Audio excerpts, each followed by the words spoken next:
Settle in. Get comfortable. Let the weight of the day leave your body the way heat leaves a stone after sundown. Slowly, gently, without any effort at all. Tonight I want to tell you about a man named Silas and the walk he takes through the woods each evening to feed his furnace. Silas is a glassblower. He has been one for 30 years. He lives alone in a small workshop at the edge of a forest. A stone building with a tin roof and a chimney that never stops breathing smoke. Inside, there is a furnace, a workbench, a cot by the wall, and shelves lined with the things he has made. Bowls, bottles, vases with walls so thin that light passes through them like water through silk. Every evening, just before dark, he lights a lantern and walks into the woods to collect branches for the furnace. He could buy fuel. He could burn coal or gas like the others. But Silas has always believed that the wood matters, that whatever the fire eats becomes part of the glass, that a bowl fed on birch holds a different kind of light than one fed on oak. The forest begins just beyond his door. He steps into it the way you'd step into a church. Quietly, with attention. The canopy closes overhead, and the light changes. Everything softens. The lantern swings at his side, painting the trail in slow strokes of amber and shadow. The ground is damp tonight. There was rain earlier, and the earth has soaked it up like a sponge. Every step gives slightly beneath him. The air smells of wet bark and leaf rot, and something deeper, the mineral smell of soil that's been sleeping under these trees for 1,000 years. He walks slowly.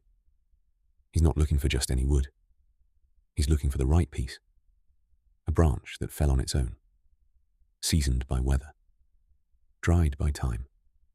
He passes a knot of pine, too resinous. It spits in the furnace. He passes a length of elm, too dense. It burns slow and cold. He picks up a piece of ash, turns it in his hands, sets it down again. Not tonight. The deeper he goes, the quieter the forest becomes. The birds have settled. The insects have softened to a single low hum that lives in the space between the trees like a held breath. The only sounds are his boots on the trail and the faint creak of branches overhead, shifting in a wind so slight he can barely feel it on his face. Then he sees it, a birch branch, pale as bone, resting across a bed of moss near the base of a standing tree. It's the length of his forearm, smooth, clean. The bark has already begun to peel away in thin curls, revealing the white wood beneath. He picks it up. It weighs almost nothing. It's dry all the way through. You can tell by the sound it makes when he taps it against his palm. A light, hollow knock.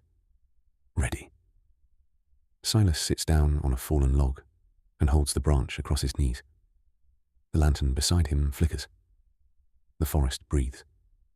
This is the part of the walk he loves most. The part where the making begins in his mind, long before his hands touch the glass. He turns the branch slowly. Birch burns bright and fast. A clean heat, almost white. It won't give him long. A few minutes of that perfect temperature, where the glass becomes soft enough to move, but firm enough to hold a shape. He'll need to be ready. He'll need to know what he's making before the furnace door opens.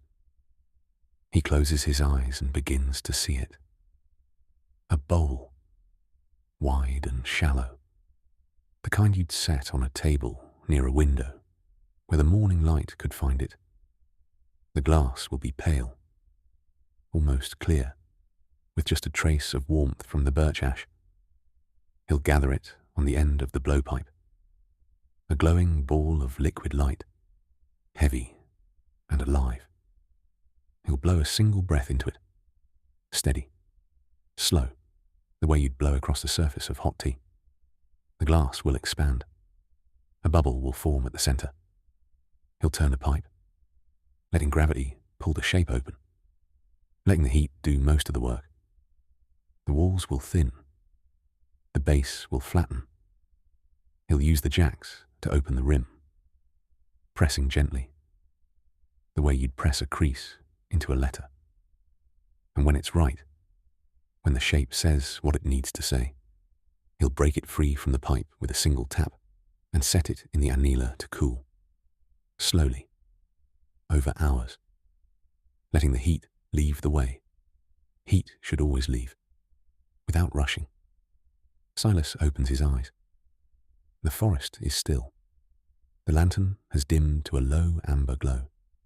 The branch rests across his knees, pale and smooth and ready. He stands. He walks the trail home, the branch tucked under one arm and the lantern in the other. The tree's thin. The chimney appears above the roofline, its thin line of smoke, visible against the darkening sky. He'll feed the furnace tonight, and in the morning, when the fire is right, he'll make the bowl. But that's morning, and morning is far away. For now there's just the walk, the cool air, the damp earth, the lantern burning low, leading him home one quiet step at a time. For now there's only rest